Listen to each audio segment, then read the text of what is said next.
Sungguhlah patut dan benar masang Theotokos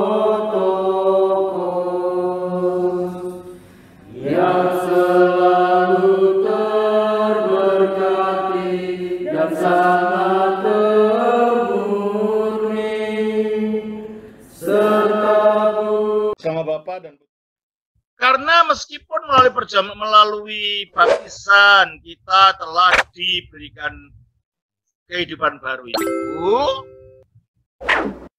benih ilahi itu melalui baptisan dan krisma, maka supaya benih itu dapat bertumbuh terus-menerus harus diberi makan.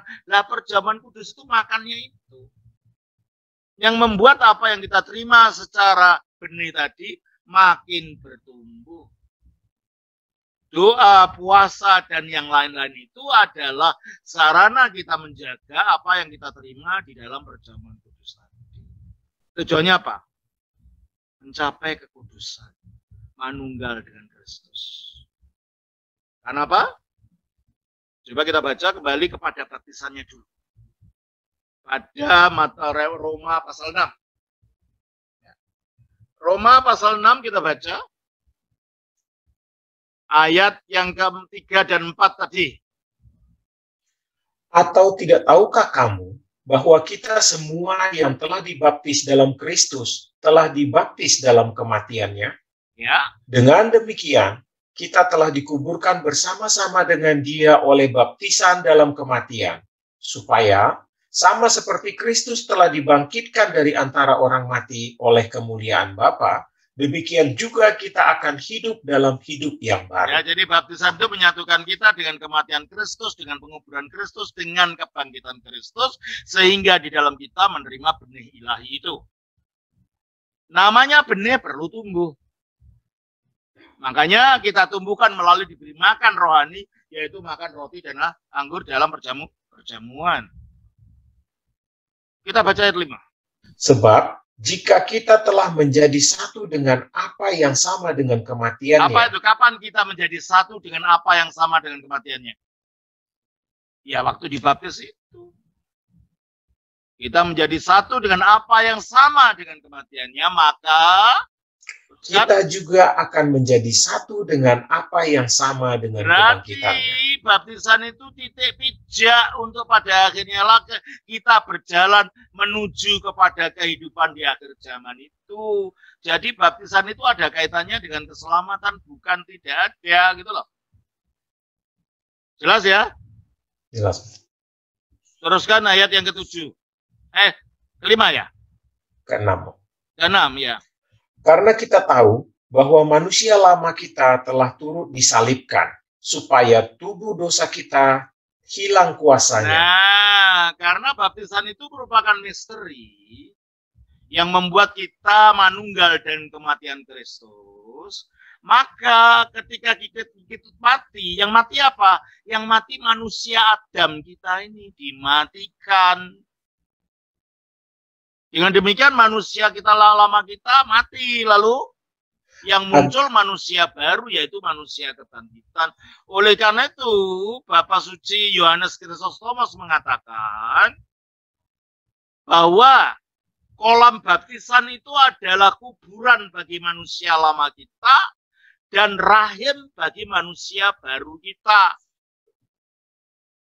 Karena kolam baptisan itu ada dalam jantungnya gereja.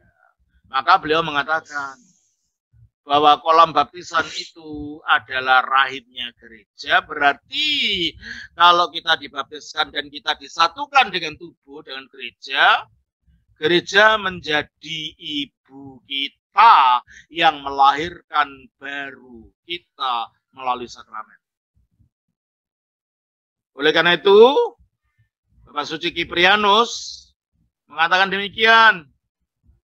Barang siapa yang tidak menjadikan gereja sebagai ibunya, dia tidak berhak menyebut Allah sebagai bapaknya. Dan gereja menjadi ibu kita melalui sakramen-sakramen ini.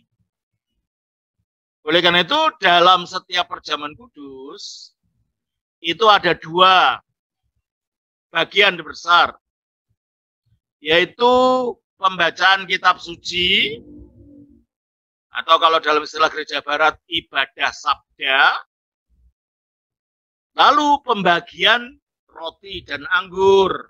Itulah ibadah Ekaristi, itu dua bagian utama di dalam perjamuan kudus. Lambang apa itu? Itu lambang susu ibu kita yang besar sekali sehingga dapat memberi minum dan makan pada anak-anaknya seluruh dunia. Susu yang satu adalah sabda, susu yang kedua adalah Ekaristi, sehingga dengan kita menyusu pada ibu gereja, kita mendapatkan kehidupan. Kehidupan melalui sabda dan sakramen. Makanya itu gereja sebagai ibu selalu memberikan makanan bagi kita melalui firman dan melalui sakramen yang diberitakan keduanya.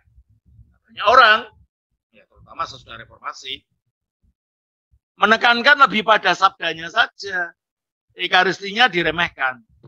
Padahal itu dua-dua susu yang diperlukan. Susu ibu kita yang diperlukan. Sakramen dan sabda. Pengajaran. Makanya mengapa dalam perjamuan kudus, dalam liturgi ilahi, khotbah didulukan. Karena khotbah itu bukan pusatnya. Khotbah itu didulukan untuk menuntun kita pada akhirnya menyatu dengan tubuh dan darah Kristus di dalam sakramen. Ngerti ini ya? Ngerti. Oleh karena itu pusatnya ibadah itu bukan khotbah. Ya kalau kebetulan romonya pintar khotbah. Kalau enggak, apa terus kita enggak ke gereja? Iya kan? Enggak semua romo pintar khotbah loh, hati-hati loh. Kalau pusatnya ke ibadah itu adalah khotbah, wah kalau romo ini yang datang, saya nggak mau datang. Kalau romo itu datang, loh ya repot nanti. Rahmat itu bukan datang dari ngomongnya romo, enggak. Rahmat itu datang dari sabda yang diberitakan, romonya pintar atau tidak, sabdanya akan memberikan rahmat pada kita, dan terutama pada rahmat sakramen perjamuan kudus. Ya, karena saya dengar ada orang yang saya tidak mau romonya nggak enak, nggak nyenengkan. Ya, kok jadi pusatnya romonya? Keliru, pusatnya bukan romonya. Pusatnya adalah pada sakramen dan pada sabda yang diberitakan. Jelas ini saudara ya? Jelas. Nah, disitulah makanya di dalam sakramen ini adalah merupakan apa? Pusar lingkaran kehidupan orang Kristen. Dari minggu ke minggu, dari sakramen ke sakramen. Dan kalau kita bisa memusatkan diri kita pada itu, kita harus selalu hati-hati. Karena apa? Waduh, mau ambil sakramen. Kalau mau berdosa sekarang, nanti tidak bisa ambil sakramen. Nah, akhirnya kita menjaga diri dari berbuat dosa. Kan takut akhirnya. Aku udah bisa ambil sakramen nanti kalau aku berdosa sekarang gitu kan. Sehingga akhirnya dengan kita selalu memusatkan diri kita kepada altar dan kita barengi dengan hidup doa, kalau tidak bisa 7 kali sehari ya 3 kali sehari, dan dengan puasa setiap Rebu untuk memperingati waktu Yesus dikhianati oleh Yudas, dan setiap Jumat untuk memperingati ketika Yesus disalibkan. Nah, dengan menjaga diri ini pada akhirnya itu efeknya dalam kehidupan moral kita. Tanpa sakramen kita akan mengalami gagal ketika kita akan hidup moral sebab tidak ada kendalinya. Sakramen itu yang akan menuntun kita kepada rasa takut akan Tuhan, takut berbuat dosa. Karena nanti kalau saya berbuat dosa, saya nggak bisa ambil sakramen, rugi dong. Itu akhirnya di situ ada pengendali di dalam kehidupan kita ini. Loh, Romo seandainya jatuh ke dalam dosa gimana? Nah, ada caranya, makanya ada sakramen yang ketiga, namanya sakramen pengakuan dosa. Kita baca di dalam Yohanes pasal yang ke-21, pasal 20, ayat 21 sampai 23. Maka kata Yesus sekali lagi, damai sejahtera bagi kamu, sama seperti Bapa mengutus aku, demikian juga sekarang aku mengutus kamu. Dan sesudah berkata demikian, ia menghembusi mereka dan berkata, terimalah Roh Kudus. Jikalau kamu mengampuni dosa orang, dosanya diampuni. Dan jikalau kamu menyatakan dosa orang tetap ada, dosanya tetap ada. Oke. Banyak orang mengejek. Mana manusia bisa mengampuni dosa? Kok Romo bisa mengampuni dosa? Orang ini salah mengerti. Bukan Romonya bisa mengampuni dosa, enggak. Romo itu loh diberi mandat oleh Kristus, diberi hembusan kuasa Roh Kudus. Itulah kuasa yang memampukan Romo menjalankan sakramen tadi. Terimalah Roh Kudus. Barang siapa yang dosanya engkau ampuni, akan diampuni. Barang siapa yang dosanya engkau nyatakan ada, tetap ada, akan tetap ada. Tetapi karena kuasa Roh Kudus, bukan karena Romonya punya kemampuan itu. Mana sih ada manusia bisa mengampuni dosa orang lain? Tidak ada. Makanya Roh Kudus yang hadir. Dan di dalam gereja Ortodoks, pengakuan dosa itu dijalankan di depan umat. Bukan di dalam kotak gitu, enggak kayak dalam gereja barat. Hanya Romo dan orangnya, enggak, di depan umat dilihat. Hanya memang ngomongnya berbisik, Romonya yang dengarkan. Dan Romonya ketika orang itu sudah mengakui dosanya mengatakan, hai anak rohaniku yang telah mengaku dosamu kepadaku, aku manusia biasa, tidak dapat mengampuni dosa siapapun. Hanya Allah yang dapat mengampuni. Tetapi karena firman Kristus kepada para muridnya sesudah dia bangkit dari mati mengatakan, barang siapa dosanya engkau nyatakan tetap ada, dosanya ada, tetap ada. Kalau barang siapa dosanya engkau ampuni, dosanya akan diampuni. Maka kami diberanikan mengatakan, dan Romonya sudah mengatakan kami, atas nama seluruh gereja, karena Roh Kudus kuasanya diberikan dalam gereja, bukan perorangan. Atas nama seluruh gereja, atas nama tubuh Kristus, kami diberanikan mengatakan, dosa apa saja yang telah engkau akui, atau belum engkau akui, karena lupa atau malu, dosa apa saja yang engkau telah akui, kiranya Allah itu sendiri mengampunimu dari segala dosa-dosamu. Begitu. Nah, orang yang begitu kan namanya tidak ngerti caranya gimana pengampunan dosa itu dilaksanakan. Romonya juga ngaku, mana sih ada manusia Romo bisa mengampuni dosa. Tetapi karena Roh Kudus dan karena janji Kristus malah setelah bangkitnya itulah maka sakramen pengampunan dosa itu bisa berjalan. Jelas ya? Jelas, Bu. Pada saat inilah ini pentingnya pengakuan dosa itu. Romo apa tidak bisa ngakui sendiri? Lo ya bisa saja. Janji pengampunannya itu yang kamu yakin enggak? Nah, itu kan aja perasaanmu sendiri udah diampuni. Bagaimana kamu tahu? Nah, kalau dengan sakramen kan dasarnya janjinya Kristus. Barang siapa dosanya kau ampuni akan diampuni. Dan ketika Romo mengatakan aku ampuni, Kristus akan memenuhi janjinya gitu loh. Ya. Ya boleh saja, tapi masalahnya bagaimana kamu yakin kamu diampuni? Imani saja, apa enggak halu itu? Jadi kan dibikin-bikin sendiri akhirnya, gitu loh.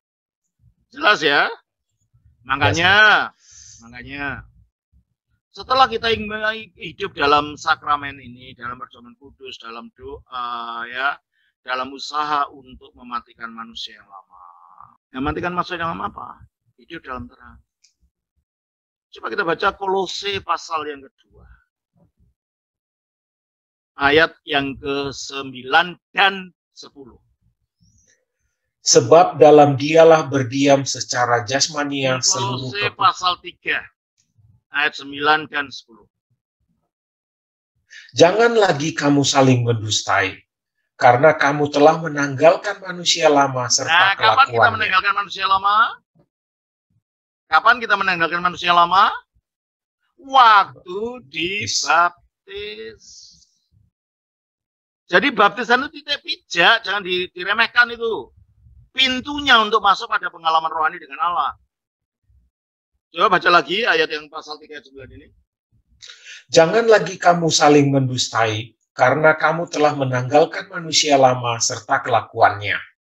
dan telah mengenakan manusia baru yang terus-menerus diperbaharui. Nah, manusia lama itulah manusia Adam yang kita kubur waktu dibaptis.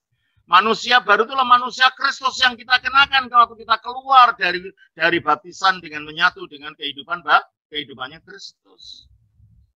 Jadi sekarang kalau orang Ortodoks, orang Kristen ini bermoral, bukan moral umum. Baik dan baik menurut ukuran tidak. Moralnya moral mati bersama Kristus. Dalam artian kita mematikan dosa-dosa. Hidup bersama Kristus. Dalam artian menghidupkan kehidupan baru yang ada dalam Kristus. Sehingga pada akhirnya semuanya Kristus.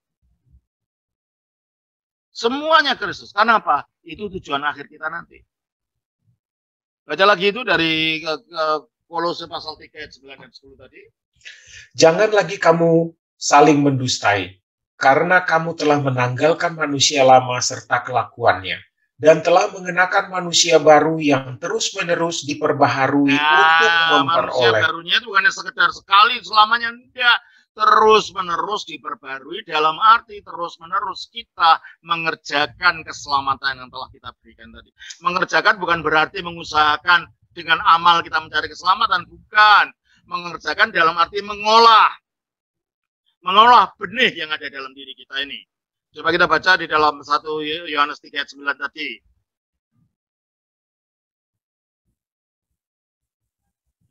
1 Yohanes 3 ayat 9.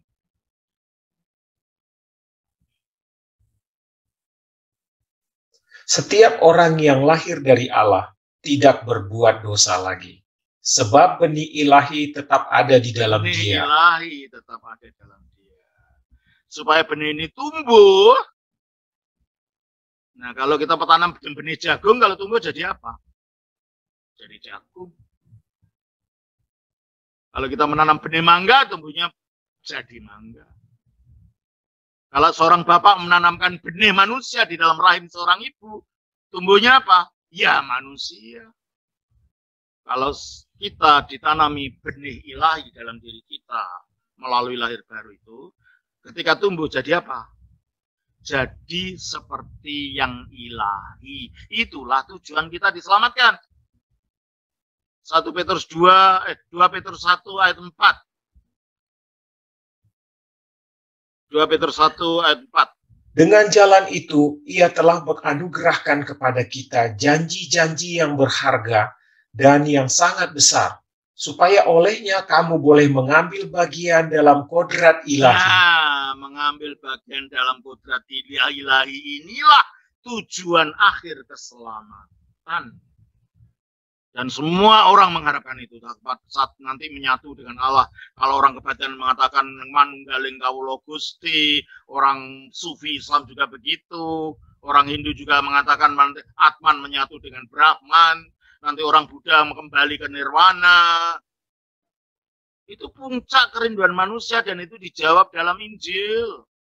Kita telah diberi benih ilahi supaya nantinya pada akhirnya ikut ambil bagian dalam kodrat ilahi. Nah, untuk supaya sampai ke sana, maka perlu mengerjakan keselamatan. Itu artinya mengolah keselamatan yang telah diberikan sebagai benih tadi. Kita baca dari Filipi 2 ayat 12. Filipi 2 ayat yang ke-12. Hai saudara-saudaraku yang kekasih, kamu senantiasa taat. Karena itu, tetaplah kerjakan keselamatanmu dengan takut dan gentar. Nah, itu kan? Tetaplah kerjakan keselamatanmu dengan takut dan gentar. Bukan kerjakan dalam arti menumpuk amal seperti ajaran Islam, supaya dengan amal itu kita masuk surga. Bukan. Dalam arti kita mengolah keselamatan yang telah diberikan secara cuma-cuma dalam wujud benih ilahi yang ada pada kita ini. Diolah supaya makin bertumbuh menuju kepada kekudusan. Terus kan? Dan bahkan ketika kita berbuat mengerjakan keselamatan ini juga bukan kita sendiri yang bekerja. Terus kan? Bukan saja seperti waktu aku masih hadir, tetapi terlebih pula sekarang waktu aku tidak hadir. Teruskan. Karena Allah lah yang mengerjakan di dalam kamu. Nah, ternyata biarpun kita yang bekerja, yang mengerjakan dalam kita, ternyata Allah itulah energinya yang bekerja dalam kita. Energi yang menuntun kita untuk pada akhirnya mencapai tujuan kita dipanggil, yaitu mencapai kekudusan. Kita menjadi orang Kristen itu dipanggil bukan hanya sekedar jadi orang baik, orang menyenangkan, orang yang berakhlak, tidak. Tetapi orang yang akhirnya mencapai kekudusan. Dan itulah tujuan kita. Sakramen-sakramen itu membantu kita nantinya supaya Roh Kudus bekerja dalam kita untuk mencapai kekudusan. Mengapa harus kekudusan? Kita baca dari Ibrani pasal 12 ayat 14. Ibrani 12 ayat 14. Berusahalah hidup damai dengan semua orang dan kejarlah kekudusan. Sebab tanpa kekudusan, tidak seorang pun akan melihat Tuhan. Nah, kejarlah kekudusan, sebab tanpa kekudusan tidak seorang pun akan melihat Tuhan. Melihat saja tidak bisa, apalagi manunggal, apalagi menyatu. Padahal tujuan keselamatan adalah menyatu dengan Tuhan. Karena kita orang berdosa, dengan perbuatan kita sendiri kita tidak mampu. Maka Allah bekerja membantu kita. Dan itu dilaksanakannya melalui sakramen-sakramen itu yang di sananya ada kuasa yang membantu kita untuk hidup mampu menjalankan kehendak Allah itu. Jelas ini ya? Jelas, Mo. Nah, kalau gitu kekudusan itu apa sih? Kekudusan artinya membersihkan dari yang najis. Nah, yang najis ini apa? Kita baca dalam Markus pasal yang ke-20, pasal 7. Ayat 21 sampai 23. Sebab dari dalam, dari hati orang, timbul segala pikiran jahat, percabulan, pencurian, pembunuhan, perzinahan, keserakahan, kejahatan, kelicikan, hawa nafsu, iri hati, hujat, kesombongan, kebebalan. Semua hal-hal jahat ini timbul dari dalam dan menajiskan orang. Itu yang membuat kita najis. Jadi kalau kita hidup Kristen dan kita tidak mau berjuang melawan kenajisan kita sendiri, bagaimana kita mencapai pengudusan? Oleh karena itu kembali kepada Kolose pasal 3 ayat 9 tadi. Tolong bacakan lagi. Kolose 3 ayat 9. Jangan lagi kamu saling mendustai, karena kamu telah menanggalkan manusia lama serta kelakuannya. Dan telah mengenakan manusia baru yang terus-menerus diperbaharui untuk memperoleh pengetahuan yang benar menurut gambar haliknya. Tujuannya kembali kepada tujuan kita awal diciptakan. Diciptakan menurut gambar dan rupa Allah. Itu rusak waktu manusia jatuh dalam dosa. Dikembalikan dalam Kristus. Makanya manusia Adam yang akhirnya menjadi manusia lama kita itu harus dikalahkan.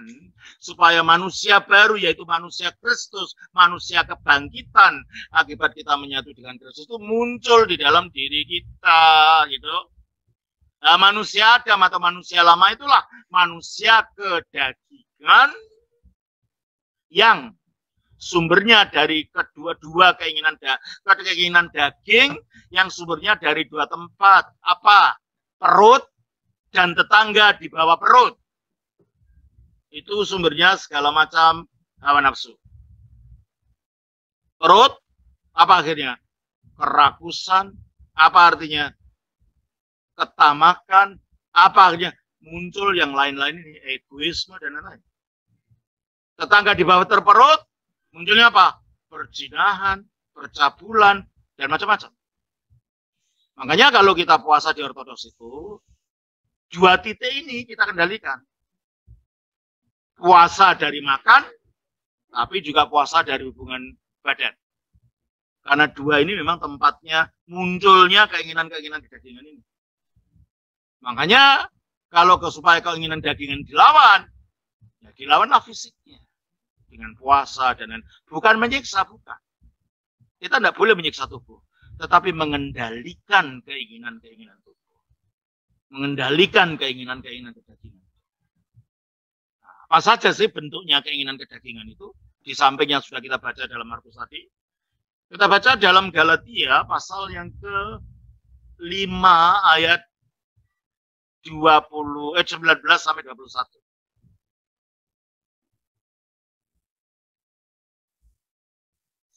Perbuatan daging telah nyata, yaitu Perbuatan daging, perbuatan manusia lama maksudnya, perbuatan kenajisan telah nyata, yaitu percabulan, kecemaran, hawa nafsu, penyembahan berhala, sihir, perseteruan, perselisihan, iri hati, amarah, kepentingan diri sendiri, percederaan, roh pemecah, kedengkian, kemabukan, pesta pora, dan sebagainya.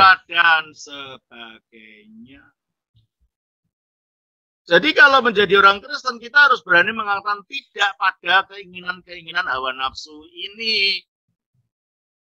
Ketika ajaran mengatakan punya poin yang penting imani kamu selamat, maka bagaimana kita mencapai kekudusan karena kita merasa tidak perlu untuk mengalahkan yang daging ini. Padahal dikatakan dalam Galatia 5:24, barang siapa menjadi milik Kristus Yesus, ia telah menyalibkan daging dengan segala hawa nafsu dan keinginannya. Ia telah menyalibkan daging dengan segala hawa nafsu dan keinginannya.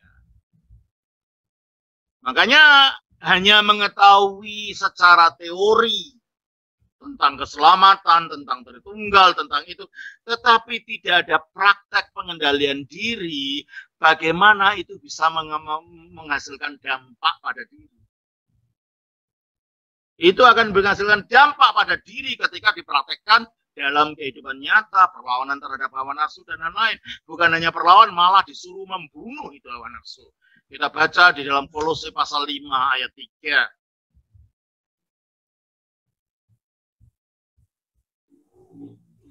Kolose pasal 5 ayat 3. 3 ayat 5, maaf. Karena itu matikanlah dalam dirimu. Matikanlah. Apa yang dimatikan? Segala sesuatu yang duniawi. Segala sesuatu yang duniawi. Apa saja itu? Yaitu percabulan, kenajisan, hawa nafsu, nafsu jahat, dan juga keserakahan yang sama dengan penyembahan berhala. Apa sama dengan penyembahan berhala? Karena apa? Benda dijadikan prioritas gitu. Orang serakah kan benda yang diprioritaskan. Ya uangnya, ya barangnya, apanya toh? Orang menyembah berhala kan benda juga disembah. Makanya keserakahan yang sama dengan penyembahan berhala. Nah itulah saudara. Jadi kalau gitu menjadi orang Kristen itu sulitnya bukan karena kita harus menghafalkan bahasa asli dalam bahasa asing. Bukan. Sulitnya adalah melawan diri kita sendiri. Sulitnya adalah memunculkan kekudusan melawan hawa nafsu yang ada di dalam diri kita sendiri. Kalau mau serius menjadi orang Kristen gitulah. Kalau mau menjadi Kristen-Kristenan ya enggak apa-apa, ya silakan aja namanya Kristen, tetapi akhirnya tidak mencapai kekudusan. Padahal kita diperintahkan untuk mencapai kekudusan. Jelas ini ya? Jelas. Oleh karena itu maka pertobatan itu syarat yang penting. Adalah merupakan gaya hidup Kristen untuk selalu bertobat, untuk selalu hidup dalam terang. Nah, hidup dalam terang itu gimana? Kita baca Efesus 5 ayat 11. Ya. Efesus 5 ayat 11 ya. Janganlah turut mengambil bagian dalam perbuatan-perbuatan kegelapan yang tidak berbuahkan apa-apa. Tetapi sebaliknya telanjangilah perbuatan-perbuatan itu. Nah, jadi kalau ada perbuatan kegelapan harus kita telanjangi. Artinya apa? Kita akui. Kita nyatakan kepada Tuhan dalam pengakuan. Jangan ditutup-tutupi gitu loh. Terus? Sebab menyebutkan saja pun apa yang dibuat oleh mereka di tempat-tempat yang tersembunyi telah memalukan. Nah, jadi bagaimana tahu perbuatan kegelapan? Kita tahu itu perbuatan kegelapan kalau kita takut orang lain tahu perbuatan itu. Dan kita malu kalau itu diceritakan orang, berarti itu perbuatan kegelapan. Dan kalau kita malah melakukannya dengan sembunyi-sembunyi, itu perbuatan kegelapan. Nah, ini mulai, saudara mulai lihat, saya takut nggak ini kalau dilihat orang. Kalau nggak, ini berarti perbuatan kegelapan. Nggak saya lakukan. Itu loh caranya kalau ngetesnya itu. Kita merasa malu nggak kalau sampai ini didengar orang? Kalau merasa malu, nah berarti perbuatan kegelapan. Saya berani nggak itu melakukan itu di depan alun-alun, di depan orang? Kalau enggak, itu perbuatan kegelapan, gitu loh. Kalau kita lakukan segala sesuatu yang kita tidak ingin orang tahu, itu perbuatan kegelapan. Nah, hati-hati, telanjangi itu, singkirkan dari hati kalau itu terjadi. Teruskan. Tetapi segala sesuatu yang sudah ditelanjangi oleh terang itu menjadi nampak. Sebab segala sesuatu yang telah ditelanjangi oleh terang itu menjadi nampak. Berarti tidak menyembunyikan apa-apa di dalam ini, sehingga nggak ada beban gitu loh. Kalau orang banyak masalah pasti ada beban. Ini takut, itu takut. Nanti diketahuin ini. Ya itu orang hidup dalam kegelapan, takut ini, takut itu. Kalau orang hidup dalam keterang, nggak akan ada takut apa-apa. Karena nggak ada yang perlu ditakutkan. Anda berbuat salah. Jelas ya? Teruskan. Yes.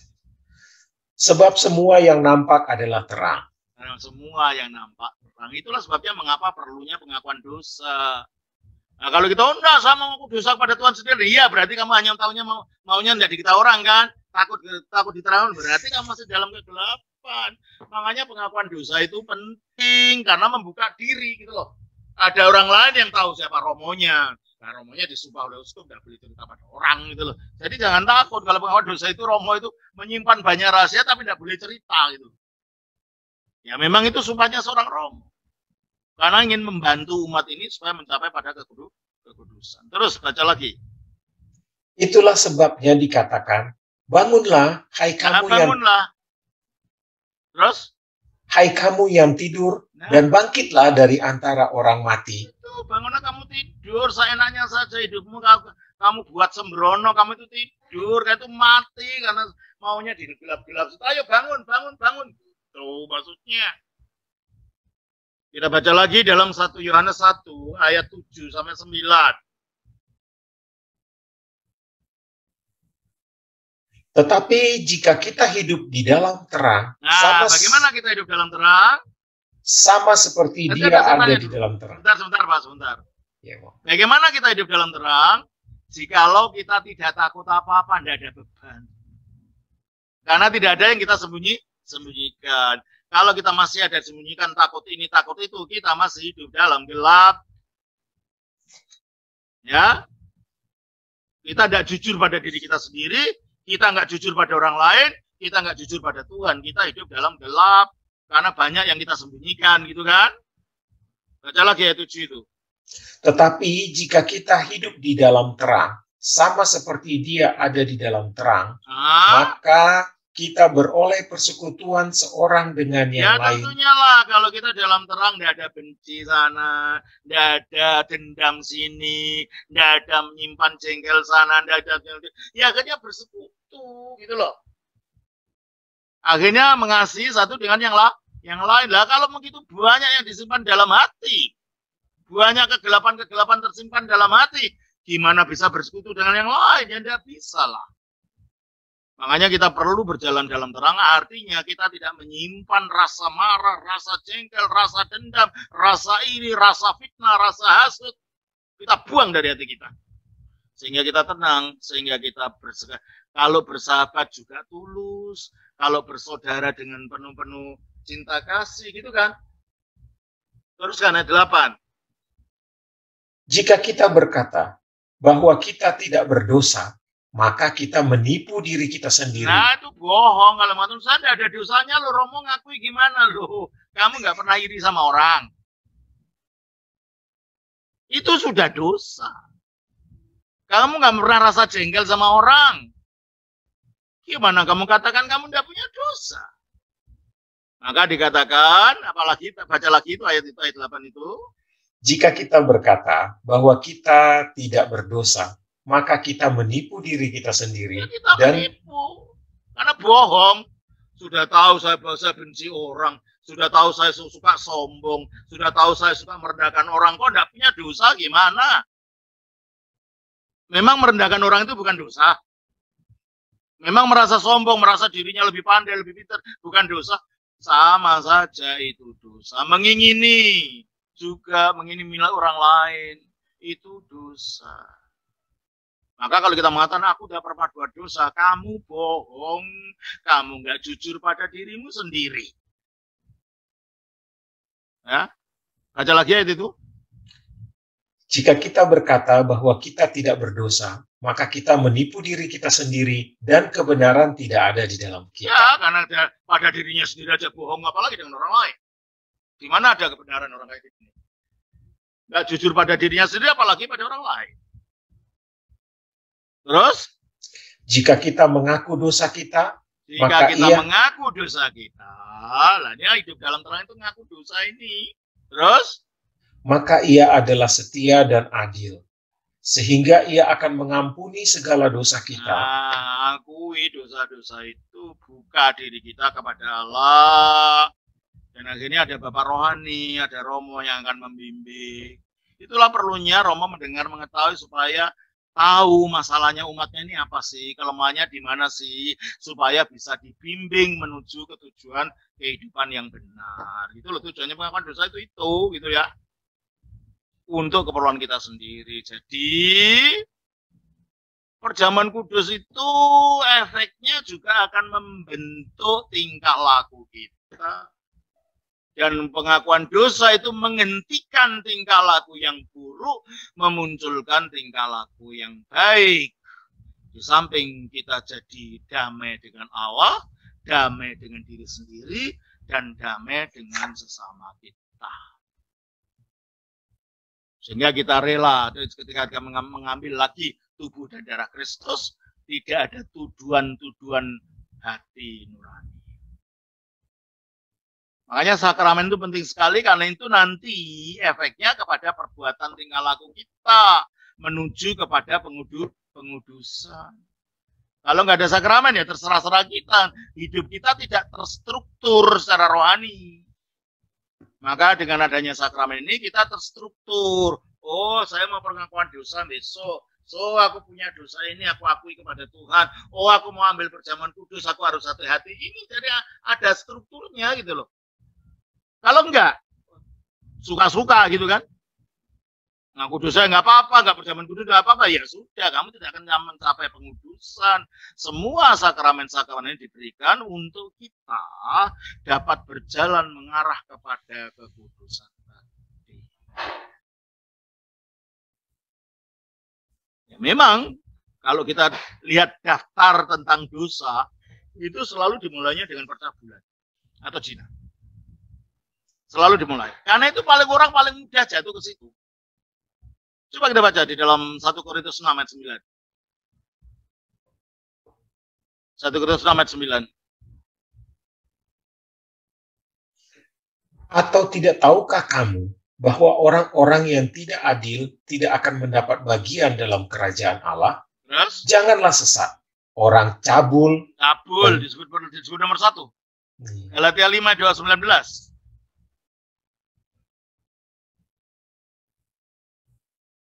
Perbuatan daging telah nyata, yaitu percabulan. Cabul lagi. Markus pasal 7 ayat 21.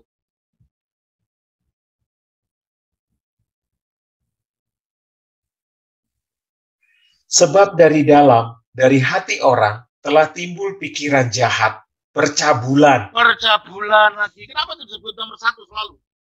Ya karena kita sering jatuhnya ke situ, orang ini. Daging ini. Makanya kita harus hati-hati. Dan banyak kasus-kasus yang terjadi adalah kasus-kasus ini. Kasus yang menyangkut tetangga di bawah perut ini. Ya kan? Loh, itu kan tetangganya.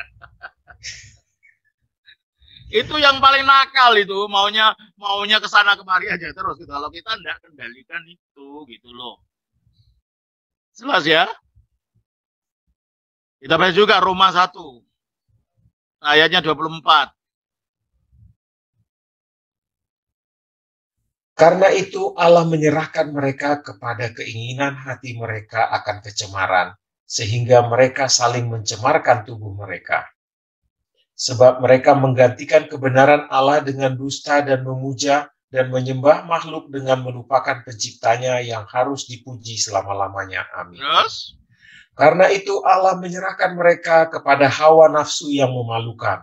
Sebab istri-istri mereka menggantikan persetubuhan yang wajar dengan yang tak wajar. Lagi, kan? Terus kan? Demikian juga suami-suami meninggalkan persetubuhan yang wajar dengan istri mereka dan menyala-nyala dalam birahi mereka seorang terhadap yang lain, sehingga mereka melakukan kemesuman laki-laki dengan laki-laki. Nah itu kan, sama ke sana kan, larinya ke sana. Tetangga di bawah perut lagi, ini yang menjadi masalah gitu loh. Dan sering kejatuhan seorang rohaniwan jatuhnya di situ, gitu. Seringnya. Dan orang bisa jatuhnya di situ. Makanya hati-hati. Kita tidak bisa sembrono. Yang penting percaya Yesus selamat. Nah kalau kamu tidak hati-hati, keselamatanmu bisa jadi rusak itu karena kita tidak hati-hati. Makanya antara sakramen dan perbuatan tingkah laku ini saling terkait. Ketika sakramen tidak diperhatikan, maka tidak ada struktur untuk menghidupi kehidupan baru tadi. Maka kehidupan baru itu harus konteksnya dalam kehidupan sakramen antara perjamuan kudus dan pengakuan dosa. Apalagi dalam Protestan ini sudah hilang sakramen pengakuan dosa ini. Tidak diketemukan lagi. Alasannya ya sudah ngaku dosa kepada Allah. Padahal Kristus mengatakan pada para rasulnya, kalau dosanya engkau ampuni akan diampuni. Akhirnya ide tentang kekudusan itu hilang gitu loh. Padahal ini penting sekali. Coba kita baca di dalam 1 Petrus pasal 1 ayat 15-16. Tetapi hendaklah kamu menjadi kudus di dalam seluruh hidupmu, sama seperti Dia yang kudus, yang telah memanggil kamu. Sebab ada tertulis, kuduslah kamu, sebab aku kudus. Kuduslah kamu, sebab aku kudus. 1 Yohanes pasal 3 ayat 2. Ayat 3. 1 Yohanes 3 ayat 3. Setiap orang yang menaruh pengharapan itu kepadanya. Pengharapan untuk mulia bersama Kristus di ayat 2 itu. Terus? Menyucikan diri sama seperti Dia yang adalah suci. Itulah tujuan hidup Kristen.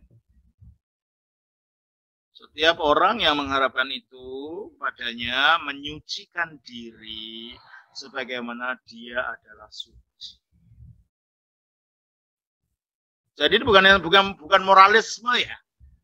Kalau moralisme itu harus gini sesuai hukuman, bukan. Tapi partisipasi dalam kematian Kristus, mengalahkan dosa-dosa sifat lama, dan partisipasi dalam kebangkitan Kristus, memunculkan yang suci. Kembali kepada Roma 6 tadi. Ayat 6 tadi ya.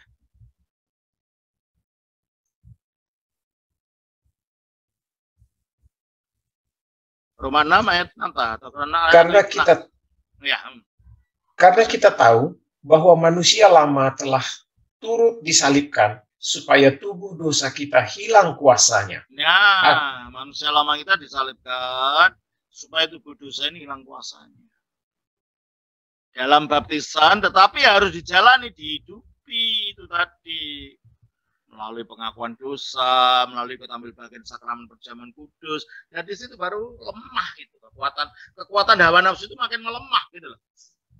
Terus agar jangan kita menghambakan diri lagi kepada dosa. Nah itu agar tidak menghambakan diri pada dosa. Terus sebab siapa yang telah mati, ia telah bebas dari dosa. Nah, kalau kita telah mati kan bebas dari dosa. Coba orang mati bisa mencuri, enggak kan? Orang-orang mati bisa gosipin tetangganya, enggak bisa kan?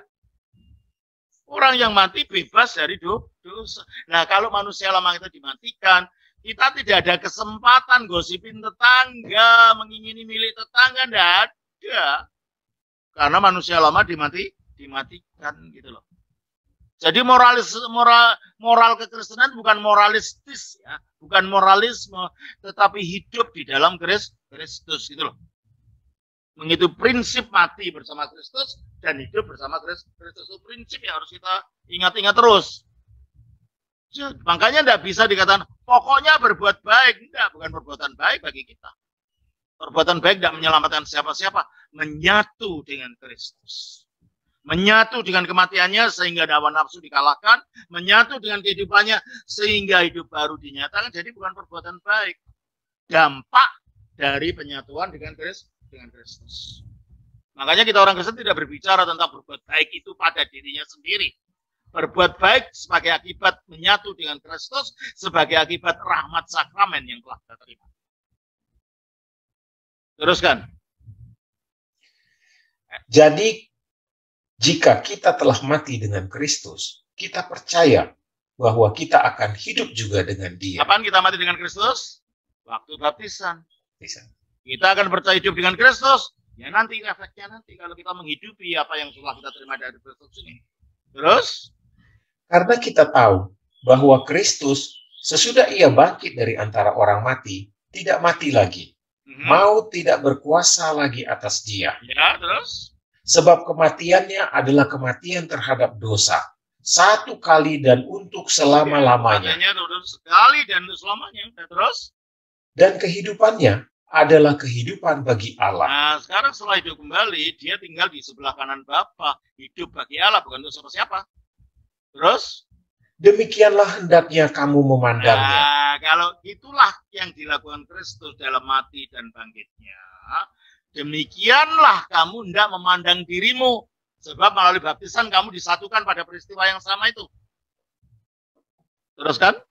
Bahwa kamu telah mati bagi dosa. Nah, kamu telah mati bagi dosa. Jadi bukan sekedar tidak berbuat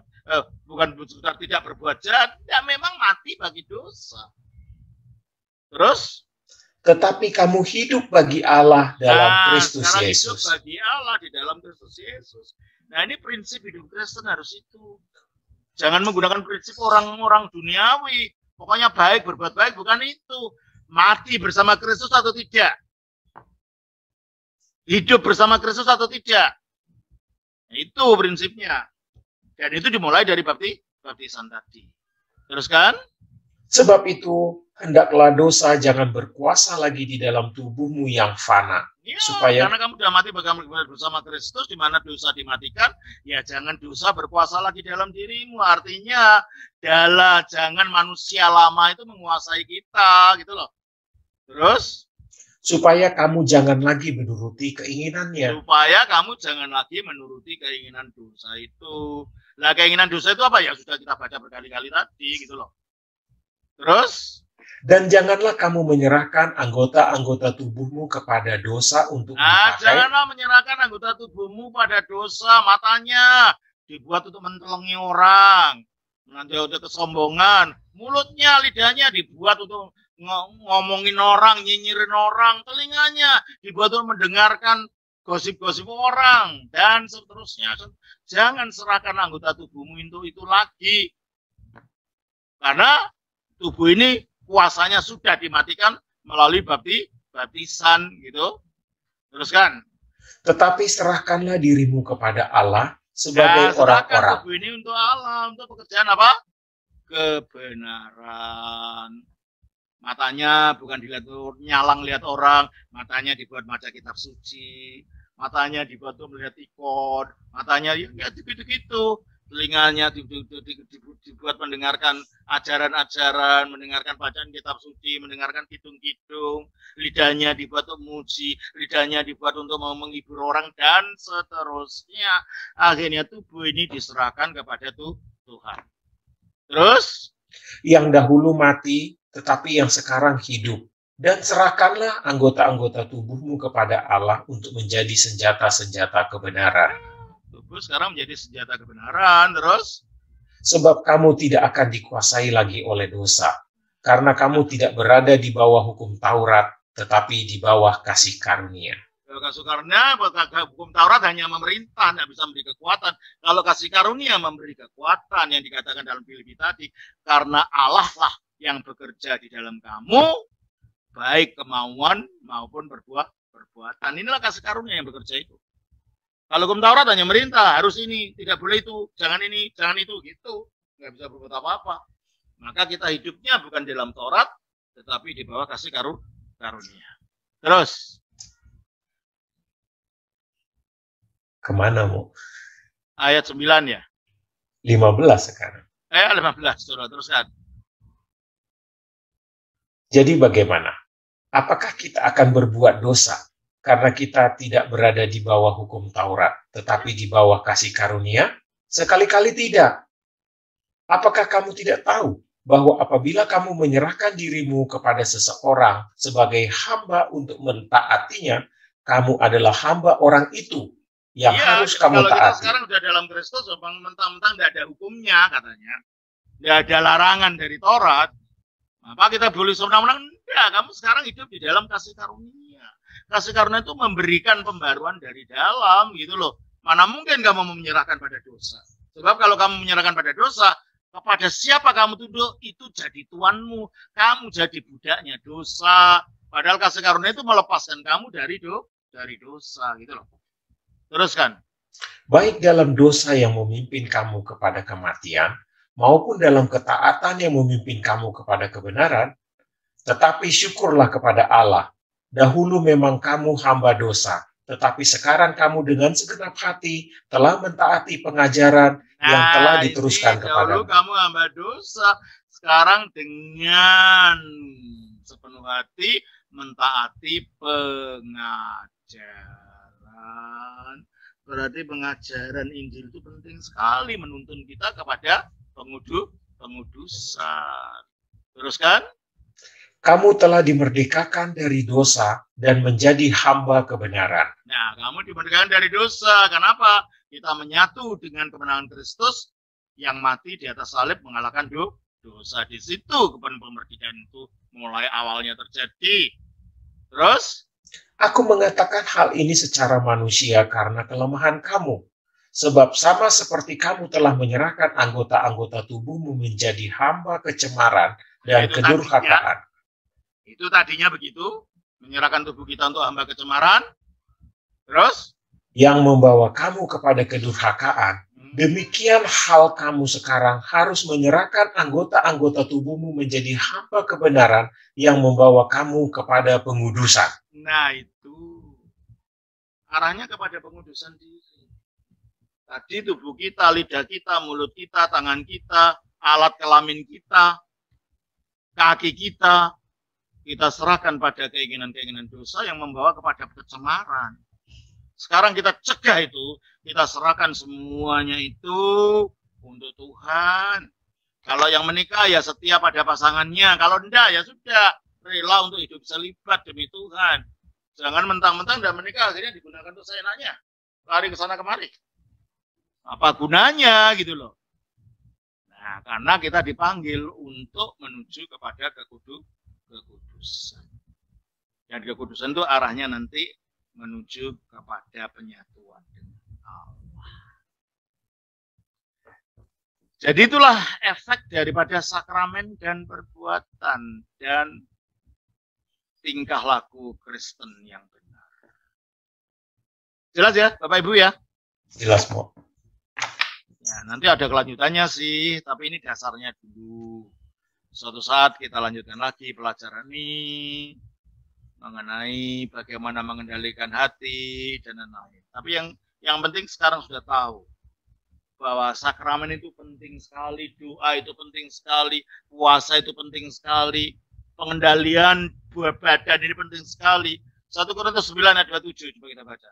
Tetapi aku melatih tubuhku dan menguasainya seluruhnya. Aku melatih tubuhku menguasai sepenuhnya. Maka kalau dalam gereja Ortodoks ada latihan-latihan gimana? Kita sembahyang dengan sujud. Dari waktu-waktu kita puasa. Itu adalah melatih tubuh. Bukan hanya angan-angannya saja, tubuhnya juga dilatih. 1 Timotius 4 ayat 7. Tetapi jauhilah tahayul dan dongeng nenek-nenek tua. Latihlah dirimu beribadah. Nah, latihlah ini dari bahasa aslinya gimnase. Gimnase itu seperti olahraga itu. Dilatih kayak olahraga. Gimnasium. Latihlah dirimu untuk beribadah. Bahasa aslinya, latihlah dirimu dalam kesalehan. Jadi kesalehan itu membutuhkan latihan gitu loh. Tidak hanya datang ke gereja nyanyi haleluya tepuk tangan pulang, bukan itu. Kita harus selalu dalam kehidupan itu dibentuk dalam latihan. Nah, kalau ortodoks memang ada caranya gitu kan. Sembahyang 3 kali atau 7 kali dengan pengakuan dosa, sujud ini dan itu adalah cara-cara yang diberikan oleh gereja dari zaman purba bagi kita untuk mencapai kekudusan. Jelas ya? Ya, saya